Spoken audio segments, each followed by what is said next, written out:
अगर मासूमा के साथ ही सब कुछ बुरा होने वाला है तो ताली एक हाथ से नहीं बची थी ना। तो टीटी साहब भी उतने ही इन्वॉल्व हुए थे, तो टीटी क्यों इतना हलवा खा के बैठ जाएंगे गरम गरम। ये भी सही बात तो है। मुझे ये बड़ी उस वक्त जैसे ये हुआ मैंने कहा नहीं, यहाँ एंड नहीं होना चाहिए और रेहाम इतनी आसानी से इसको नहीं हुआ। मज़ा आया मुझे जब उसने कहा क्या मेरा जवान बच्चा वापस आ सकता है। मज़ा आया जब उसने कहा कि तुम तीसरा इश्क भी कर लो। मुझे इस बच्चे से कोई लेना देना नहीं है और नहीं होता जिसका जवान बच्चा मरा हो उसकी आंखों के सामने, कोई उस तकलीफ़ को महसूस ही नहीं करता। वो बाप हो के नहीं महसूस कर सकता क्योंकि उसने उतने दिन उसको मिस कर दिया। उसकी तमाम फीलिंग्स जो थी वो ख़त्म हो चुकी थी। तो बहुत अच्छी एंडिंग थी। इसके लिए तो खुदा की कसम ये ले, ये और ये इसलिए कि बहुत दफ़ा मैंने बहुत इसको क्रिटिसाइज़ किया है, लेकिन आप यकीन माने ये एंडिंग देख के ना राइटर जी आपने हमारा दिल खुश कर दिया, क्योंकि बुरा करने वाले के साथ बुरा होना चाहिए और ये लोगों को दिखाना चाहिए। ज़रूरी नहीं कि आप चौथा और तीसरा इश्क करेंगे तो ही कामयाब होंगे। डिटेल रिव्यू के बाद अब क्या बचा है, एक एक लाइन पे नादिया ने इतने मज़े से बताया है। बिल्कुल सही। मैं करके दिखाती हूँ, जो बोल के नहीं बताती, मैं करके दिखाती हूँ। वो जो काका नहीं था ना, वाकई उस काके को हमने मिस किया, लेकिन वो जुमला जिस तरह कहते हैं ना आर्टिस्ट नज़र आता है उसमें, तो वो बड़ा अच्छा रोक के नुमान एजाज ने बोला, क्योंकि है तो वो किस उसमें बताया कि यार तो मज़े तो कहता है कि वो मासूमा को बेटा हुआ है तो वो बड़े मज़े से बहुत, क्योंकि जब औरत फैसला कर लेती है ना फिर उसके चेहरे पे एक्सप्रेशन बहुत ज़्यादा नहीं आते, क्योंकि वो तो सोच चुकी थी मुझे अब इस बंदे के साथ रहना ही नहीं है, बेटा हो बेटी हो ना हो रहे ना रहे। रेहाम ने कहा कि पहले तलाक करवा दूं फिर खुला लूंगी। नहीं नहीं नहीं ऐसा कुछ ये भी शायद सोचा हूं। ये लगता है जब किसी आपके किसी के हस्बैंड की शादी हो वो तब तक रियल नहीं लगती जब तक बच्चे की खबर ना आ जाए। मुझे लगता है कि उस वक्त जो फाइनल स्टैम्प लगती है ना, कील जो लगती है ना आपके दिल पे और रिश्ते पे, दैट प्रूव्स एवरीथिंग कि ये खत्म हो गया ना। मोहब्बत थी, प्यार था, लस था, जो भी था, लेकिन बच्चा होने से जो है ना आई थिंक वो खबर मार देती है, मार देती है। तो वहाँ उसने बड़े ही कमाल तरीके से वो उसे मुबारकबाद देती है और निकल जाती है। सीन कमाल किया जब ये घर आता है, कन्फ्रंट करता है, बहुत अच्छी एक्टिंग दोनों ही की। मैं तो हैरान थी। सेकंड लास्ट एपिसोड के लिए तो लोगों के बड़े रिव्यूज़ आए थे कि आधा पूरी जो एपिसोड थी, आधी एपिसोड पेट पे हाथ फेरते थे या सर पे हाथ रखे टीटी के गुजर गई थी। मुझे तो समझ ही नहीं आ रहा था, इतने फ्लैशबैक थे, इतने फ्लैशबैक थे। इनके पास बहुत सारी चीजें थी राइटर के पास कि उसको आप और भी बिल्डअप दे सकते थे, चीज़ों को कर सकते थे, लेकिन या तो वो सांसें फुलाई जा रही थी, पेट पे हाथ फेरे जा रही थी, या यूँ मैंने कहा अच्छा चलो फिर इन्होंने लास्ट एपिसोड के लिए ही चीज़ें रखी। और लास्ट एपिसोड में भी ऐसा कुछ समझ नहीं आया, लेकिन जो था वो मेरा ख्याल है कि जैसे इसने कहा ना कि उसको दिखा दिया था कि ये 2 एपिसोड पढ़ लो, इसमें ही तुम्हारा काम है, उसलिए उसने साइन कर दिया। और वो आखिरी एपिसोड पर उसने वाकई पूरा रिव्यू दिया, पूरा सीरियल उसने खोल के रख दिया, ये हुआ ये हुआ ये हुआ सर आए, और वो इतना लंबा था ना क्योंकि आपको उसी पल पता चल जाता है जब वो बैठा हुआ होता है, वो आती गाड़ी देखती है, उससे पता चल जाता है, और वो एक उसमें मतलब देखने वाली नज़र भी अब बड़ी स्ट्रॉन्ग हो गई। तो मेरे हिसाब से ज़ंजीबिल आपने ये अच्छा स्क्रिप्ट लिखा था। आपका हर स्क्रिप्ट मुझे थोड़े अरसे बाद समझ आता है, जैसे नूरजहां थोड़े अरसे बाद समझ आया था, ये थोड़े अरसे बाद समझ आया। शुरू में मुझे ऐसा लगा था इस स्क्रिप्ट से ज़्यादा मुझे इसकी जो प्रोडक्शन वैल्यू थी ना उस पर मुझे बहुत ज़्यादा प्रॉब्लम थी कि इसको शूट अच्छे तरीके से नहीं किया। हीरोइन हमारी बहुत खूबसूरती और बहुत प्यारी और शूट हो सकती थी, मुझे उसमें ज़्यादा प्रॉब्लम थी, राइटिंग से ज़्यादा मुझे ऐसा लगता था।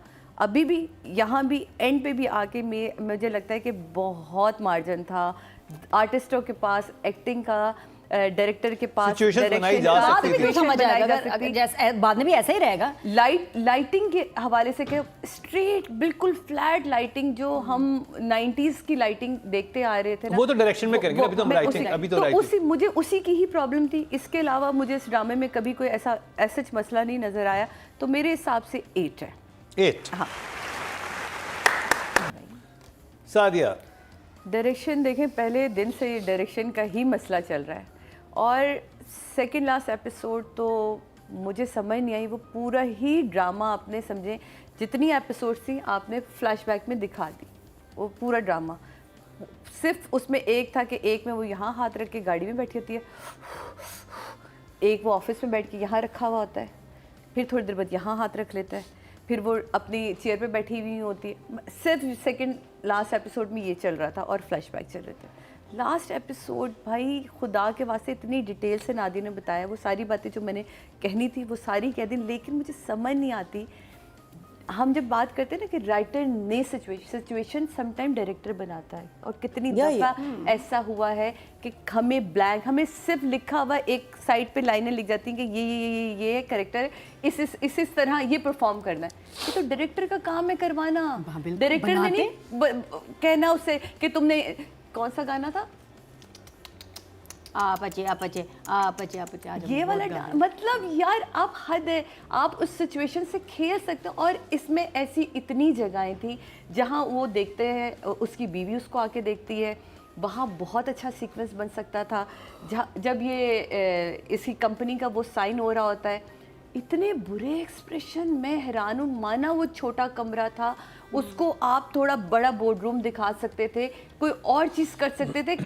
मतलब लास्ट सीन, मुझे तो उस सीन ने मुझे लिटरली, मैं ना एज एन आर्टिस्ट मैं रो दी।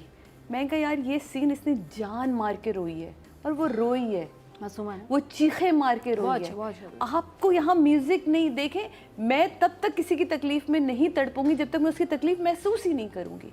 तो मुझे तो वो दिल नादाइन सुनाई दे रहा था। हाँ। वो चीख से गूज़बम्प्स होते हैं। मुझे एक और चीज़ थी जो कि मुझे लग रहा था कि वो होना चाहिए था, वहाँ पे एक्सप्रेशन मुझे बहुत वीक लगे जब टीटी जो है रेहाम को बताता है कि मेरा बेटा हुआ। ये एक वो पॉइंट था एक औरत के लिए कि ओ वो उधर मैं एक्सपेक्ट कर रहा था कि कुछ ज़्यादा, हाँ वो जो आपने से कहा ना कि वो शादी, वो कुछ खुशी का ही म्यूजिक लगा, वो नहीं, वो आपको रेहाम की मिजरी देखनी है, आपको उसकी तकलीफ देखनी है, टूटना दिखाते थे, उसकी ट्रेजेडी को आपको फील करना है कि उफ उसका बेटा हो गया, यानी कि अब सब कुछ मेरे हाथ से चल। जैसे म्यूजिक शुरू मेरी हंसी निकल गई। ये क्या डायरेक्शन के नंबर, प्लीज ये एक्स्ट्रा म्यूजिक, बुरी राइटिंग, डायरेक्शन बिल्कुल समझ से बाहर इस पूरे सीरियल में नहीं थी। तो मेरे हिसाब से आज भी वही नंबर पे मैं खड़ी हूँ। बहुत ज़्यादा खींच के भी नंबर दूंगी तो 6 ऊपर नहीं जाता। 6 गुड जॉब। सादिया जी, अब कैसे पता चलेगा? आर्टिस्ट अपने काम के साथ हमेशा ऑनेस्ट होता है। उसका छोटा कैरेक्टर हो, बड़ा कैरेक्टर हो, वो हीरोइन हो, वो साइड का रोल हो, वो चाहे माँ का ही कैरेक्टर हो, अपने कैरेक्टर के साथ बहुत ऑनेस्ट होता है। और बिल्कुल इसमें हरीम ने हमेशा, मैंने हर बार कहा कि उसने 100% अपना काम दिया है। वो कभी उसने अपने काम के साथ ना कोई कमी बेशी की। हाँ, उसको डायलॉग्स नहीं मिले वो और बात है, उसको सिचुएशंस क्रिएट करके नहीं दी गई, उसको डायरेक्टर नहीं मिला, उसको सपोर्ट नहीं मिली, तो वो एक बिल्कुल अलग कहानी है। अगर वहीं हमें ग्राउंड मिल जाता है, हमें सपोर्ट मिल जाती है, तो यही काम और ज़्यादा खिल के आता है नज़र। तो Masooma, you are a great. हम छाई हुई थी आप तो इसमें, क्योंकि आप ना होती तो बिस्मिल ना होता, क्योंकि बिस्मिल था ही तुम्हारी वजह से। मतलब बाकी तो सब आ रहे थे, जा रहे थे, बहुत सारा चीज़ों को हमने इग्नोर किया, बट तुम्हें हम देखते रहे और तुम रही, अपने आप को थाम के रखा है। जैसे नादिया कहती है, वो वाकई नादिया के कहने के बाद मैंने इस प्ले को उस नज़र से देखा जो नादिया कहती है ना, इसने बोल्ड कैरेक्टर को बोल्ड तरीके से निभाया। वाकई ये वाकई एक बोल्ड कैरेक्टर था और बहुत ही बोल्ड तरीके से इसने निभाया है इसको। तो मेरी तरफ से भी आपके लिए 10। सालों साल बीवियां डरेंगी मासूमा से। हाँ। मरीना जी, हमेशा मुझे लगता है कि अभी हस्बैंड्स जो है ना वो कहना शुरू कर देंगे, अच्छा मासूमा ना बनो। यू नो, इतना इम्पैक्ट इसने छोड़ा इस कैरेक्टर को दिया। Meaning the way she has performed it, the way she has owned it. मेरे लिए कोई ख़ास इम्प्रेसिव काम नहीं था। सोचते रहना और फिर सोच सोच के सारे डायलॉग्स बोलते रहना, इसमें कोई इतना मुझे मज़े की चीज़ नहीं नज़र आई। हरीम ने जान मारी थी, हरीम का काम दिखा भी था, तो 8। हाँ। मरीना जी, आई थिंक अगर हम ओवरऑल देखें, शुरू में हम समझ रहे थे कि बड़ा ठंडा सा performance and all that, but slowly it sort of built up. I think ये जो लास्ट में जब ये बच्चा लेके आता है थिंकिंग के अब all will be forgiven, and मैं यू नो लाइक एक मेल आदमी की एक जो ज़हनियत होती है ना कि एक तो I am male you know and I am bringing you a child. एक तो दो चीज़ें, how dare he, put another child in her, when he knows कि ये औरत इतने trauma से गुजर चुकी है, and the other thing, how well that's thought of, because जो उसका जवाब उसको मिला ना, उसका फिर impact आया है, because इसने तो बड़े casually से कह दिया कि you know I'm giving you another boy, but he didn't realize कि वो उठ के कहेगी कि no you can't replace him, and it's a fact, it's not that easy.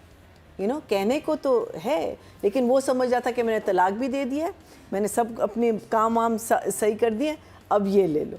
So I thought that was a very very good touch. I think his expression over there मुझे बहुत अच्छे लगे थे जब ये बताता है उसको कि उसका बेटा हुआ है, और फिर ये जब तंज करती है रेहाम, तो वो अपना बैग उस नज़रें चुराता है उससे, और फिर एक दो दफ़ा वो देखने की कोशिश करता है लेकिन फिर से नज़र चुराता है. पहली बार शर्म आती है, पहली वही बार मैं कह रही हूँ कि you know I think Numan का, आई रिमेंबर जब दश्त मुझे इतना याद नहीं है, लेकिन निजात obviously because I was in निजात, तो मैंने बाय द वे जिन लोगों ने निजात नहीं देखा, इट्स ऑन यूट्यूब, जरूर प्लीज देखें. Watch it. It's a not because of me, it is a fantastic play. It is such a, again, depth. Oh my God, the depth of that play. So उसमें मुझे याद है कि Numan for the first time I realized, because हम लोग जब acting करते हैं ना तो हमें कभी नहीं पता चलता कि हम अपने हाथों के साथ क्या करें, you know, आप सीधे खड़े हो जाते हैं या आप कुछ कर लेते हैं, या नुमान का मैंने देखा कि वो कुछ ना कुछ सोचता है, जैसे वो रोटी खा रहा था और वो उठता है